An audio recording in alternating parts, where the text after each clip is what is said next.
Desiccant M here, and today we're going to talk about humidity control in our gun safe.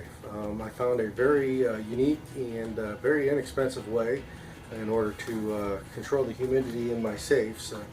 I don't have any problems. The safes are downstairs in the wintertime. Don't have any problems in the wintertime, but come summer and spring, when we start to get the rains, you get a little bit more moisture down here, and I was having some issues with the guns rusting. So I did what everybody else does. I went and I purchased some of this gun storage Desiccant. You throw that in there. It's supposed to absorb the moisture. You can recharge these, but just find them 2 or 3 days down the road. They're full. I got to recharge them. Throw them back in there.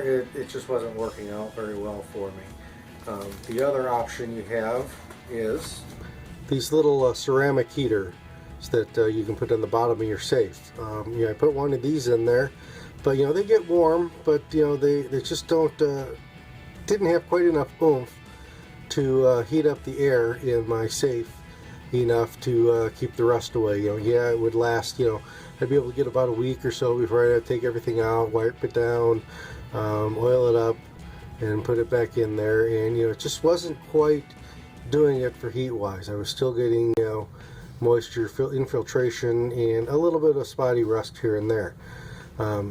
So then I had, I thought, well, am I going to spend another $20 or so plus freight to get another one of these in?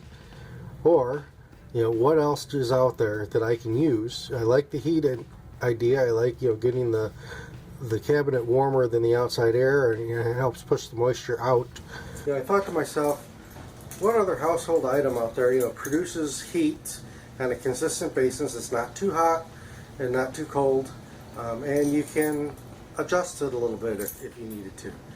And the solution I came up with, a light came onto my head.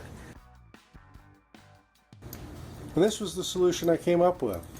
As you can see, I went to Home Depot and bought a fixture here. It cost me like $3 and some odd cents, $3.86 or something like that. And if I want to, I can turn it off and on, but for the most part it stays on all the time. I do find that the bulbs last about 6 months or so, and then you got to put another one in. But I just bought a 2-pack of these bulbs here, and it cost me $1. So 50 cents every 2 months, that's fine. I haven't had to really recharge the Desiccants that I have in there. They've kept pretty steady. It's kept a lot of the moisture and stuff out of the room, out of the safe itself. Now, if I needed a little bit more heat, I can just go up to, instead of a 25-watt bulb, I've at times had to jump up to a 45-watt bulb. And that puts out a little bit more heat and keeps it a little drier in there, especially in the very hot and humid months. Drill the hole up through the shelf so I can mount this. I found a cord that, I never throw cords on anything away. If I throw an electronic away or something, I usually cut the cords off of them. You never know when you can reuse those cords. So this is a cord that I had taken off some kind of a electronic device, and I tied it into this, plugged it into the wall. Keeps everything nice and toasty, and keep the moisture and stuff at bay, and keep the rust at bay from my rifles and my pistols. But this is Desiccant M with the 45 Alpha Charlie Papa channel, and this is my solution to keep my guns nice and rust free. Thanks for watching. Please subscribe.